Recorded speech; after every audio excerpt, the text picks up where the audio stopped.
नमस्कार मित्रों, कैसे हैं आप लोग। मेरा नाम है विजय शंकर सिंह और मैं नियमित रूप से शेयर बाजार वगैरह के संबंध में वीडियो लेकर के आता रहता हूं।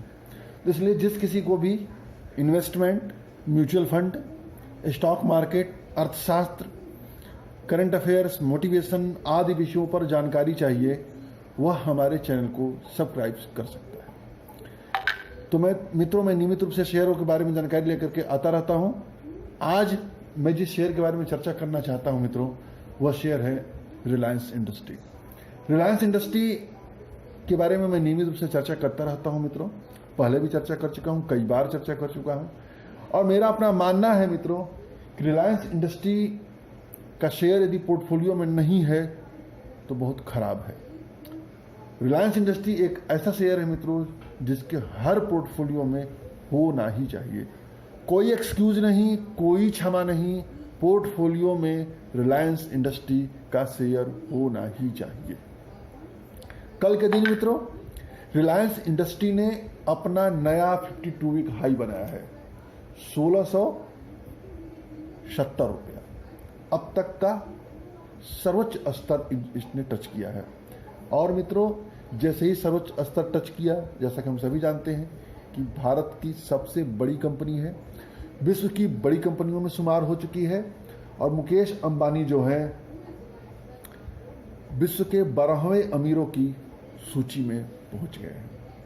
माफ करिएगा मित्रों, जो रिलायंस इंडस्ट्री ने लेवल टच किया था 1670 का नहीं बल्कि 1617 रुपया टच किया था, अभी मैं देखा हूं। और मुकेश अंबानी जो है टॉप 12 की सूची में आ चुके हैं। पूरी दुनिया की फोकस, जितने भी दुनिया में मित्रों इन्वेस्टमेंट एजेंसीज हैं, सबकी निगाह इस समय जियो पर लगी हुई है। जियो जो है, जो विश्व की बड़ी कंपनियां हैं, अमेजन, फ्लिपकार्ट आदि के बिल्कुल पैरेलल खड़ी होती जा रही है और माना जा रहा है मित्रों कि देश में या देश के बाहर इन कंपनियों को यदि कोई टक्कर दे सकता है तो रिलायंस इंडस्ट्री दे सकता है। रिलायंस इंडस्ट्री का जो जियो का प्लेटफॉर्म है वो डिजिटल किंग बना दिया है मुकेश अंबानी को और डे बाय डे मित्रों नई ऊंचाई पर रिलायंस इंडस्ट्री पहुंचता जा रहा है। आप देखेंगे रिलायंस इंडस्ट्री को ब्रॉडबैंड, मतलब रिलायंस इंडस्ट्री में मैं जियो की बात कर रहा हूँ। रिलायंस इंडस्ट्री में कई कारोबार है। रिलायंस इंडस्ट्री में आपका रिलायंस रिटेल का भी कारोबार है, रिलायंस के जो पेट्रोलियम का कारोबार है वह भी उसमें है और जो टेलीकम्युनिकेशन जियो का कारोबार है वह भी है। तो यहां पर मुख्य रूप से चर्चा जियो की हो रही है। चूंकि जियो अभी अलग से लिस्ट स्टॉक मार्केट में नहीं है तो जो उसका कारोबार है वो पूरी तरह से रिलायंस इंडस्ट्री में काउंट हो रहा है। रिलायंस रिटेल का भी काउंट हो रहा है। तो उस हिसाब से मित्रों जियो यदि अलग से लिस्ट होती स्टॉक मार्केट में तो आपको जानकर आश्चर्य होगा कि जितनी भी स्टॉक मार्केट में लिस्टेड कंपनियां हैं उसमें तीसरे नंबर की कंपनी होती। पहले नंबर पर खुद रिलायंस इंडस्ट्री है, दूसरे नंबर पर टीसीएस है और ये तीसरे नंबर की ये कंपनी हो जाएगी क्योंकि इसका जो इंटरप्राइज वैल्यू है वो 5 लाख करोड़ क्रॉस कर गया है। 5 लाख करोड़ क्रॉस कर गया मतलब जाहिर सी बात है मित्रों कि बड़ी कंपनी हो चुकी है। इसके नीचे आपकी HDFC बैंक आएगी चौथे नंबर की कंपनी। जानकारों की माने मित्रों, जो मार्केट के एक्सपर्ट हैं इस शेयर पर पूरी तरह से बुलिश है और इनका मानना है कि 2021 आते आते या 2021 के मिड तक या समाप्ति तक के लिए 2021 में यह जो शेयर होगा 3000 रुपए के आसपास भाव पर क्लिक करेगा।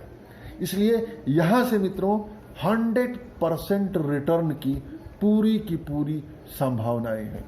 इसलिए रिलायंस इंडस्ट्री को शेयरों पोर्टफोलियो में शामिल करना चाहिए और नियमित रूप से इस शेयर को खरीदारी करनी चाहिए। आज जो यानी आज मतलब कि बृहस्पतिवार के फ्राइडे के दिन 5 जून को जो शेयर 1617 रुपए की उच्चतम स्तर को छुआ, उसके पीछे माना जा रहा है कि एक डील हुआ था। वो डील हुआ था जियो मुबालका डील, जियो मुबाडाला डील, जिसमें मुबाडाला जो कंपनी है वो 1.85 10% की हिस्सेदारी 9,093 करोड़ रुपए में खरीदारी कर रही है, हिस्सेदारी ली है। जैसा कि मैं आपको बता दूं मित्रों कि पिछले सितंबर में जब ये रिलायंस का जो ये बैठक हुआ था, उसमें मुकेश अंबानी ने लोगों को संबोधित करते, शेयर होल्डर्स को संबोधित करते हुए कहा था कि मार्च 2021 आते आते यह जो शेयर कंपनी जो होगी डेब्ट फ्री कंपनी होगी। तो रिलायंस इंडस्ट्री डेब्ट फ्री हो जाएगी तो पूरे मार्केट के लिए एक बहुत अच्छी बात हो जाएगी और पूरे मार्केट को एक बूस्ट देगा, बूस्टअप देगा या मजबूती देगा, क्योंकि सबसे ज्यादा कर्ज इसी कंपनी के ऊपर है। तो उस कर्ज की डिटेल के बारे में मित्रों मेरे पहले पीछे के वीडियो देख सकते हैं, मैं उसका लिंक इसमें डाल दूंगा। पूरी डिटेल कर्ज के बारे में डिटेल जानकारी है, तो मैं कर्ज के बारे में चर्चा नहीं करूंगा। तो रिलायंस इंडस्ट्री मित्रों अपने जो भी समझौते हो रहे हैं, जो भी अपनी डील कर रही है, उस डील के तहत लगातार पैसे प्राप्त हो रहे हैं जो कर्ज मुक्त होने की तरफ बढ़ रही है। तो कर्ज मुक्त हो जाएगी मित्रों तो सोचिए क्या होगा। कंपनी बहुत बड़ी वेल्थ क्रिएटर पहले भी रही है और आगे भी बहुत वेल्थ क्रिएट करने की क्षमता रखती है। तो जो डील हुई है उस डील के बारे में मैं चर्चा करना चाहता हूं कि कुल अब तक 7 डील हुए हैं पिछले 1 महीने के दौरान, और इन 7 डील में क्या क्या मिले हैं, कितना मिले हैं, आप जानेंगे तो मतलब गर्व होगा इस कंपनी पर कि किस तरह से कंपनी ये अपने को कर्ज मुक्त होने के लिए प्रयासरत कर रही है। तो हम जानते हैं मित्रों सभी डील के बारे में। जो पहली डील है जिसकी शुरुआत हुई थी वो डील है फेसबुक जियो की डील। फेसबुक जो सोशल मीडिया की बड़ी कंपनी है उसके मध्य और जियो के मध्य में बिजनेस को लेकर के डील होता है, जिसमें 9.9% की हिस्सेदारी फेसबुक द्वारा जियो में खरीदा जाता है और जियो को मिलता है 43,574 करोड़। जो दूसरी डील है मित्रों वो होते जियो सिल्वर लेक डील। ये भी बड़ी कंपनी है दुनिया की और इसने जो है 1.15% हिस्सेदारी खरीदा है और पैसा दिया है 5,655 करोड़। जो तीसरी डील होती है वो जियो विस्टा डील है। ये जो है 2.32% की हिस्सेदारी खरीदती है और पैसा देती है 11,367 करोड़ रुपए। चौथी जो डील होती है मित्रों जियो जनरल अटलांटिक डील, और इसमें जो हिस्सेदारी ली जाती है 1.34% और पैसा दिया जाता है 6,598 रुपया। पांचवी जो डील होती है मित्रों जियो केकेआर डील। केकेआर जो है इसमें 2.32% हिस्सेदारी खरीदती है, पैसा देती है 11,367%। छठी जो डील होती है जो बृहस्पतिवार की रात में होता है यानी 4 जून को होता है जियो मूबा डाला डील, जो 1.85% की हिस्सेदारी खरीदती है और पैसा देती है 9,093 करोड़ रुपया।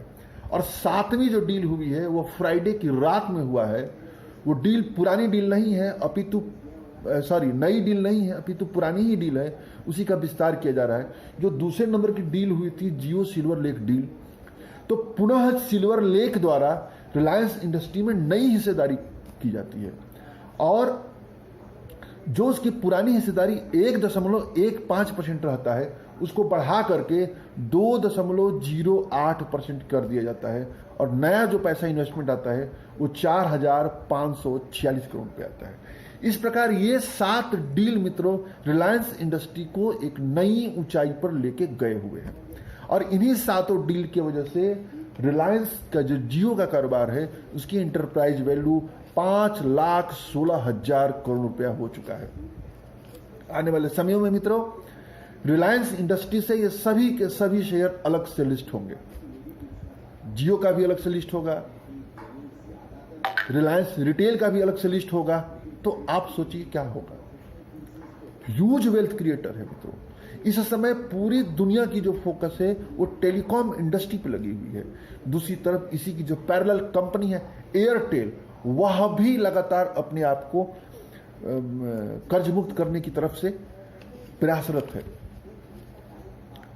टेलीकॉम कंपनियों की कर्ज सबसे बड़ी समस्या थी, लेकिन पिछले कुछ दिनों में जिस तरह से माहौल क्रिएट हुआ है मित्रों, उस क्रिएट का नतीजा है कि टेलीकॉम कंपनियां लग रहा है कि इस समस्या से निपट जाएंगी। और कल के दिन जियो कह रहे हैं सर, जो आइडिया वोडाफोन है उसका भी शेयर अच्छा खासा तेज रहा है। कितना शेयर तेज रहा है जानने के बाद आश्चर्य करेंगे, 24% बढ़ा है, 24% हालांकि अपने हाई से बहुत ही नीचे चल रहा है। तो आइडिया वोडाफोन के बारे में CLSA का जो आंकड़ा है, CLSA कह रहा है कि इसमें निवेश की सलाह दे रहा है और ये बोल रहा है कि समस्याएं जो हैं इनकी भी निपट जाएंगी। जो इनका ARPU है, यानी प्रति यूजर औसत रेवेन्यू, वो बढ़ रहा है और जो इसका असर आइडिया के शेयरों में भी पड़ेगा। लेकिन मेरा अपना मानना है मित्रों कि रिलायंस इंडस्ट्री और एयरटेल पे दाव खेलना चाहिए। वोडाफोन आइडिया पे बहुत ज़्यादा कर्ज है। तो मित्रों, उम्मीद है वीडियो पसंद आया होगा। रिलायंस इंडस्ट्री पोर्टफोलियो में जरूर शामिल करिए। पोर्टफोलियो रिलायंस इंडस्ट्री के बगैर अधूरा है मित्रों। यदि नहीं करेंगे शामिल तो गलती होगी। यदि जिसको भी फ्यूचर में वेल्थ क्रिएट करना है, वेल्थ बनाना है मित्रों, रिलायंस इंडस्ट्री का शेयर लेंगे। और सबसे बड़ी चीज है मित्रों, रिलायंस इंडस्ट्री का शेयर ऐसा शेयर है आज की तिथि में जो पीढ़ियों को ट्रांसफर करना चाहिए। हमेशा के लिए इस शेयर को पोर्टफोलियो में रखना चाहिए। तो उम्मीद है मित्रों वीडियो पसंद आया होगा। कोई प्रश्न हो, कोई क्वेरी हो तो जरूर पूछिए। जय हिंद, जय भारत।